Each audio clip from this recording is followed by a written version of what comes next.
Rock and roll may live forever, but we only retire once. Kevin Lamour of Our Financial Plans and Quadris Investment Services offers a large range of financial solutions from some of the biggest leaders in the investment and insurance landscape of Canada. See how a solid financial plan built with friendly and professional advice can help. Find out more at ourfinancialplans.ca or give them a call at 705-949-1316. Hey folks, and welcome to another episode of the Lonesome Cowboy Podcast. I'm back finally after 10 days on tour and a week away at the Folk Canada Conference, and I brought home somebody with me in kind of a way. This young lady, I referred to her as the Eddie Van Halen of the fiddle because I just think she rocks, man. And please welcome to the program, my honor, this is Irish Millie. Hi, dear. How you doing? I am great. How are you doing? Very good, very good. I caught you at Folk Canada, and man, girl, you are a hell of a player. Thanks so much. That means a lot to me. Well, hey, I call it like I see it. I've been, you told me, I think I asked you, you've been at this since you were 6? 6 years old, yeah. Wow. Now, I gather you're from a musical type family, I guess, because I know your dad plays with you. Yes. Anybody else in the family is hitting the strings? So actually, my mom's side of the family is not super musical. My dad's side of the family, a lot of them are in the Salvation Army band. So they're really? like brass players and singers. But I'm a first generation fiddle player, so nobody else in my family plays the fiddle. Gotcha. That's incredible. And your dad's just a guitar player, right? Yeah, he plays guitar. Sometimes he'll do some backup vocals, but mainly just the guitar. Gotcha. That's awesome. So tell me, at 6 years old, getting started, what was your very first performance? Do you remember that? And how did it go? And what did you play? Yeah, of course. So I guess you could say that my first performance was at the Peterborough Farmers Market. So I'm from Peterborough, and they have this market at the Morrow Building by the Memorial Center. Okay. And I used to go down at about 7 a.m. every Saturday and play for a couple hours. And I started off playing by myself. So the first time I went, it was me. I was standing under an umbrella, I remember, and I was playing, and there was just a group of people around me. I think I was about 9 years old at the time, and they were super fun dancing kind of around this market. Murray at the time wasn't even really playing guitar, so it was just me. And I did a bunch of these shows. It was kind of where I started immediately. So every Saturday I would go. I don't exactly remember the first one, but I do know that I definitely played more old time fiddling music at the time. Cool. Interesting. Now you're currently in school. And where are you going and what are you taking? Yeah, so I'm going to the University of Toronto, particularly the Scarborough campus, Cool. and I'm taking music industry and technology, which is a course about production and learning about the music industry.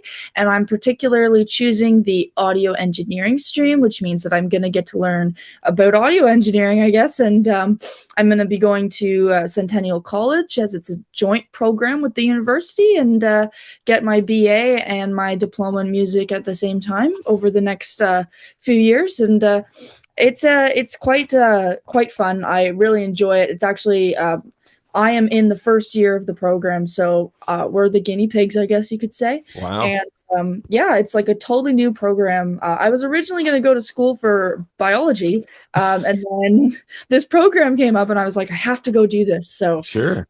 where I am. That's interesting. You know, it's unusual. I've encountered 3 musicians so far who either were morticians and then became musicians, or were musicians and then became morticians.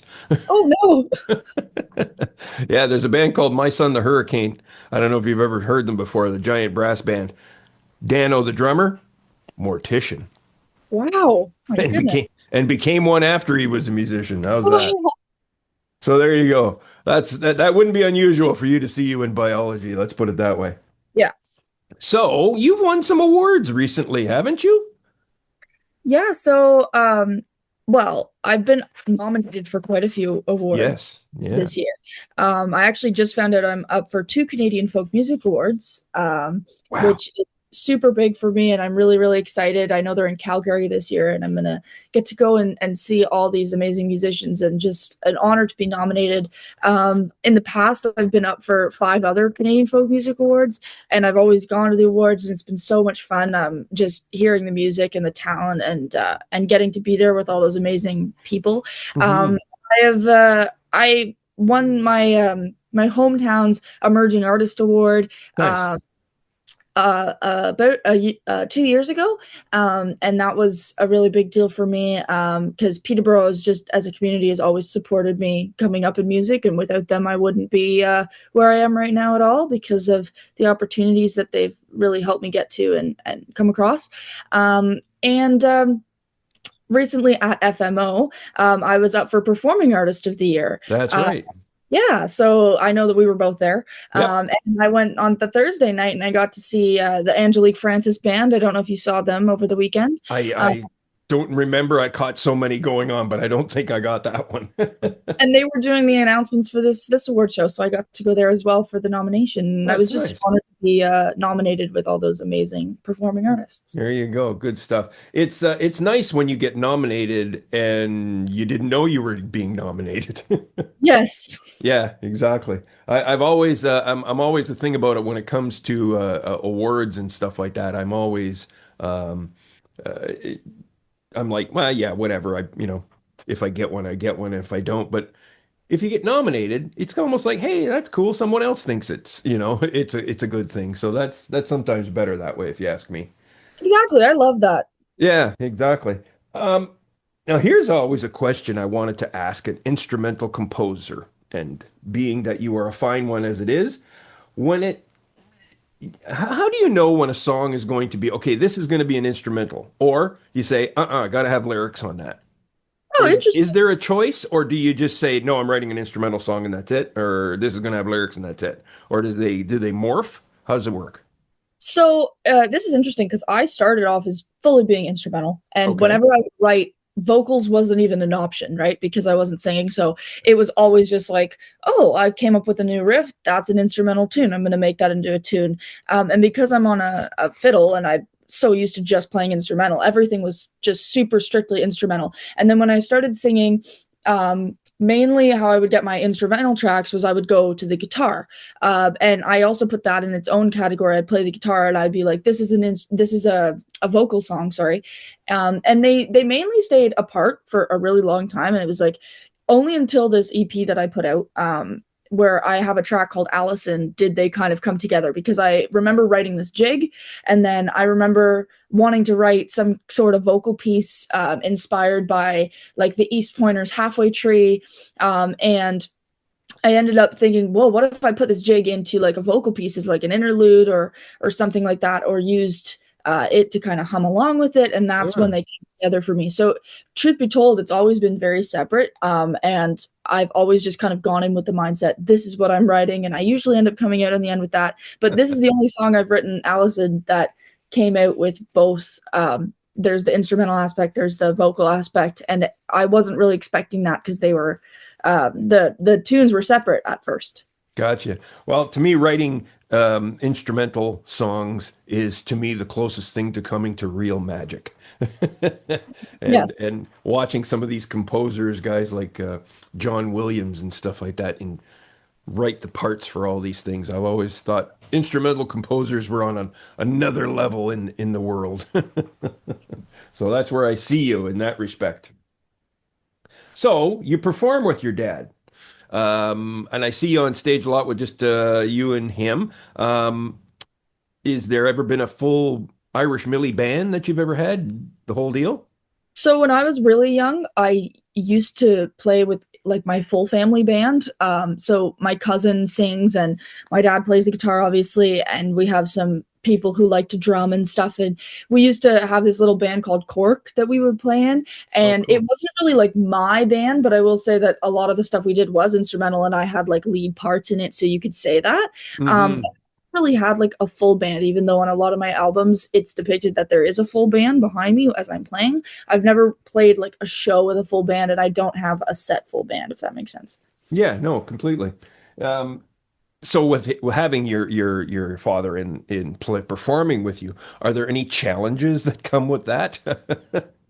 Yeah, so I would say my dad is really, really easy to work with because he does it solely for fun. Like obviously for me, it's my career, and Sure. so I take I know he takes it seriously. He puts so much effort into it, but to him, um, he is very, very like down to do whatever I want to do, wherever I want to take that, which I Gotcha. really love. And he never tries to take control over really anything unless I ask, like, "What's your thoughts on this?" or whatever.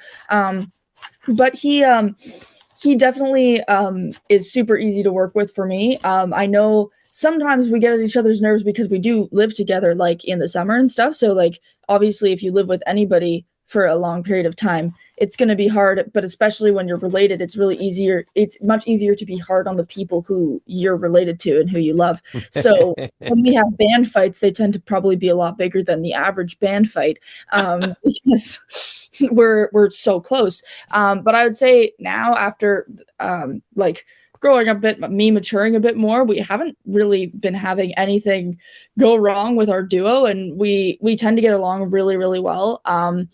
And I like to say that I think it's better that we are related because it means that we can always kind of hang out and practice, and it's way more convenient, if that makes Gotcha. sense.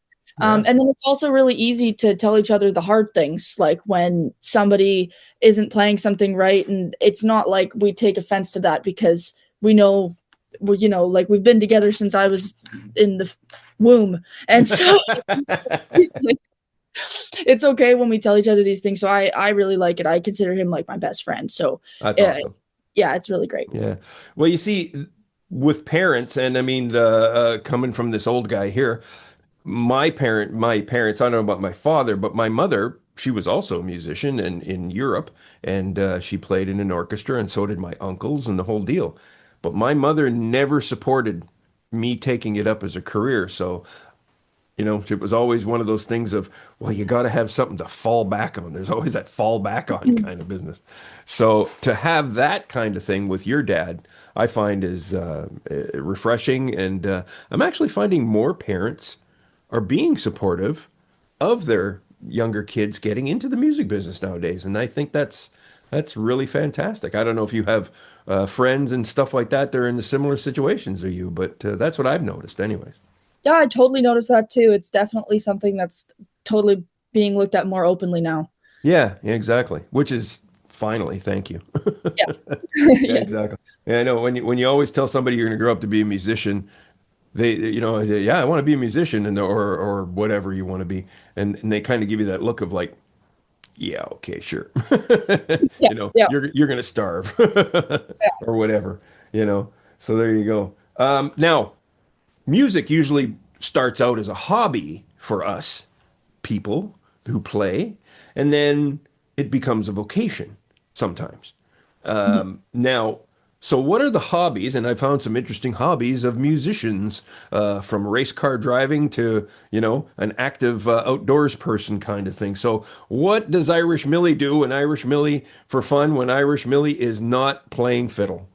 Yeah, this is interesting. I would say right now I'm so busy with everything. I haven't had a lot of time to do like my own hobbies, but in when I do have time to do those things, that Yes. other than music, of course, because music is right at the top for me. I would say I'm definitely a really active person. I used to be on a cross country team, track Oh, and field. okay.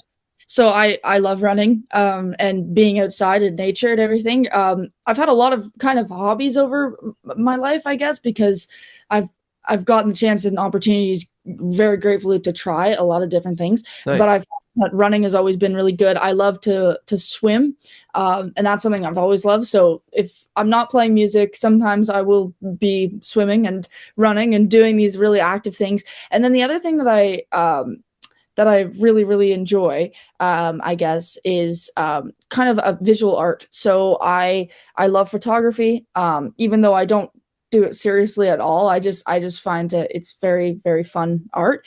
And visual art is in like painting and drawing. And throughout high school, I kind of discovered that I had this love for visual arts, so I started doing that as well. And Good. it comes in handy later with music because then you end up making your own album covers and Yeah, stuff. no kidding. Yeah. Yeah, So did have you contributed to your own album art? I have. So I do some graphic design for some of my singles, or actually all of my singles that I've done, except for You Were There and Allison, which were done by a friend of mine who is a painter. And then I did the whole Grace album was my design. So Oh, that, really? yeah, so that kind of came out more just like my digital design stuff, but I Yeah. had a lot of fun making it for sure. So, Well, I got to tell you, because that was the one I thought you hired somebody for. no, thank you. That's And I went, oh no, that one's really a standout. And I went, oh no, you're just getting better at it. That's all. That's fantastic. Hey, Millie, I was looking at your merch. Not usually something I do to prep for an interview, but I had to. Um, Tell me all about how the Dance Like Murray merch came out, came about, and what that saying is. Dance like Murray's watching. Yeah, so originally it was just my merch, and I've had kind of a line going for quite a few years. And then one day we were kind of joking in the car on the way back from a show that we were playing, or a festival or something, I think. Hmm. And I was like, "Oh, imagine if you had merch, Murray. Like that would be great because I'm sure that it would sell like really fast." And we kind of had this joke because my merch it sells like kind of around, but I was joking that he would definitely get more sales than me because obviously it's Murray and he's like way cooler. And so I decided when I was in high school, like I was in this class that was, this is the true story, but I was in this class and I was really bored, so I decided to make Murray a merch line. And it started off with just being the shirts and the hats that say Murray on them, and they have the photo of Murray, which I thought was super funny. And then I pitched it to the people who run my store, my online store, and they're like, "Yeah, we'll put that in there." And so they put it in at the bottom as the Clan of Murray merch. So people, if they want to find it, that's when you go. I And love it. I showed Murray, and he was like, "Oh, you did not do that." And I was like, "Yeah." And actually, some of it has sold, which is really, really funny. It's awesome. And then I thought to myself, because my dad often does the picking of the colors and the designs for my merch, I was like, well, I should probably make him another kind of merch. And that's where the Dance Like Murray's Watching came out, because we had this brilliant photo of him on the stage doing this dance. And I was like, you know what? I Like, saw that. the saying is dance like no one's watching, but maybe just it should be dance like Murray's watching, and people will find that funny. And so that's, I just came up with that. I was like, let's just put this on the shirt, the hat, whatever it is. Yeah. And so that's kind of how that all came. It came out of totally a place of humor, and then it actually got a lot of sales and stuff. And so you're like, oh, this is good. Like, it's line, like, it's super cool. Yeah. Yeah, I love it. Um, and this is something I saw on one of your EPs. You introduce it with your wonderful little Irish accent that you put on. And maybe you can tell me, because maybe this is something traditional I'm not familiar about. You have a couple of tracks there, and one's called Millie's uh, Jig Set, I think, Yeah. and then you have Murray's Set. And so the fact that you play three tunes and then you introduce it like that, is that something that's a trad thing? Because I've never seen that before in an album. So actually, the producer who did that first album where I was talking in between, he was my first producer. He's my mastering engineer now and masters all my music. But it Cool. was his suggestion to do the introductions in between, because he said, I feel like because you have a stage persona and you're known for this accent and this culture that you kind of bring to stage, you should do these little speeches in between. So I will say it's non-traditional. Like, from what I know, from what I've heard from fiddle music and albums, most people don't really introduce on an album. If Hmm. they do, they introduce like every single song. But his idea was totally all him, and he said you should just introduce these few pieces to have a little line at the beginning. And so yeah, that's where that came from fully. And I wasn't expecting to do that at all, but it turned out to Hmm. be really good. Interesting. That's yeah, because I sat there going, that's interesting. I've never seen that before. And good on you for doing it, because it's a standout. I'll tell you that. Yeah, it really is a standout. So, music business. What a world we try to work in. What's your biggest challenge, music business related, that you're having right now? Okay, interesting. This is a good question. I like these questions. I don't usually get good questions. They're always all the same. So you're Thank you. making today. I feel like I'm actively Putting you to the test here. Yeah. So I think there's two things that are kind of pretty equal. One is I know that you know this, but music and kind of how big you are in the world comes down a lot to Oh social yeah, media. of course. So it's like, how many followers do you have? How many likes do you have? How many views? How many people are seeing this and who's seeing it? And so it's like that is a big thing when you're applying for stuff. When you're applying for awards, when Yes. you're applying for whatever, it's like, oh well, this person, they don't have as big of an audience, and it really depends on the award or the festival you're going to. But oftentimes that's really helpful if you have like a big amount of people following you. The one of the things that I noticed is that my crowd of people that have been following me from the beginning, a lot of them just don't really use social media, and that's totally fine. It's just then it's like there's not a great representation. There's a good representation. I've definitely like worked to build my social media over the last little bit, but there's not like the biggest representation of like how many people actually do follow me and who follows me, because social media is not like the greatest like average of that, if that makes sense. And then the second thing that I've been kind of dealing with lately is I am self-represented, so I don't actually have somebody who books my shows or calls people for me or um, registers me for stuff and applies to awards and festivals. I do all that by myself. So a big part of it is that is super time consuming, and it takes away kind of from all the other things that I'm doing, or even just my practice time, like what I'm trying to do. And so I am looking for somebody to in the future to help me find bookings, to help me do my websites, to help me apply.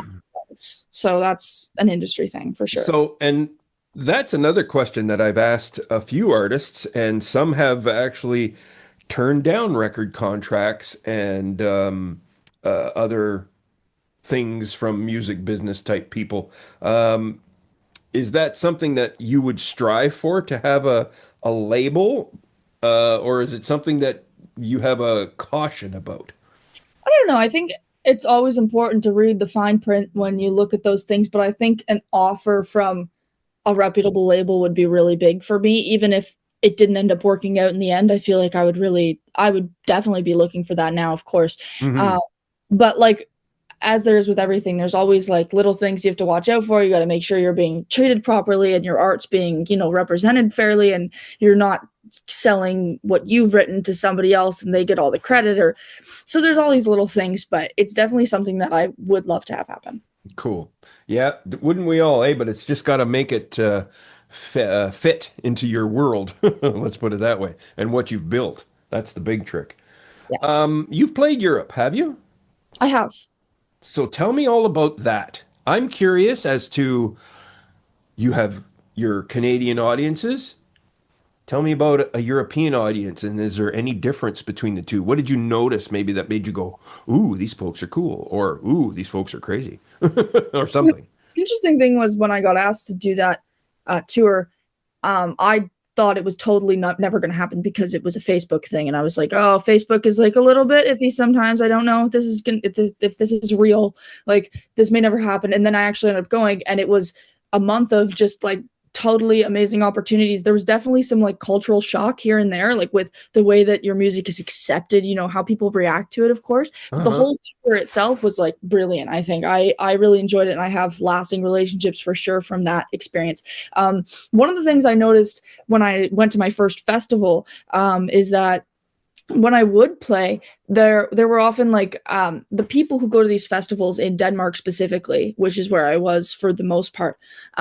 They would dance, but they would dance very, very well. It wasn't just like random dancing. It was like they had like this organized like dancing that they would do to my music. And I found it super fascinating because some of the songs I was playing were my own songs that they'd never heard before. And so I was like, how are you dancing to like my music right now? This is really cool. So there's a huge thing over there that I then found out after asking a few people at the festival, and they were like, yeah, dancing and music is like it's necessary to go together. Like without the dancing, the music is like meh, but we need the dancing, and then we can actually feel the music. And I thought that was like the most brilliant thing ever. Nice. So I got to learn how to do like a bunch of the dances that they were doing to my music, but it definitely was something completely different, because when I play here, it's like people will sit and have a drink at the bar, or they'll sit, or sometimes they'll come up and, do a little dance, but it's not really like serious, and it's not like we're going out because we're going to hear some music and we're going to dance. We're going out to hang out with friends and hear some music. Yeah. And so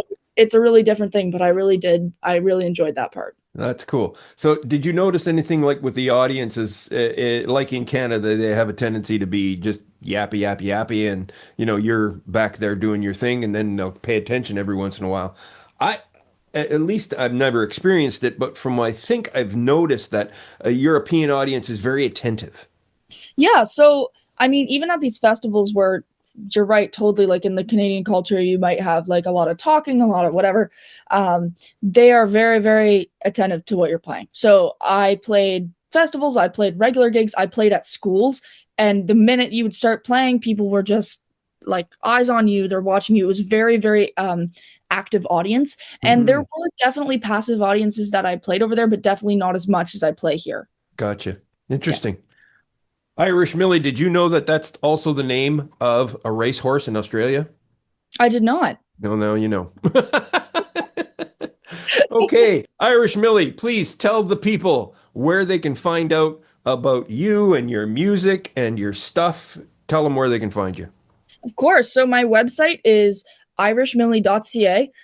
Super original title, obviously. And and I'm also on Facebook and Instagram, just Irish Millie Fiddle Tunes. I've started kind of a little show on TikTok called Dorm Tunes, and the Ah, handle's yes, yes. dorm.tunes. I saw So those.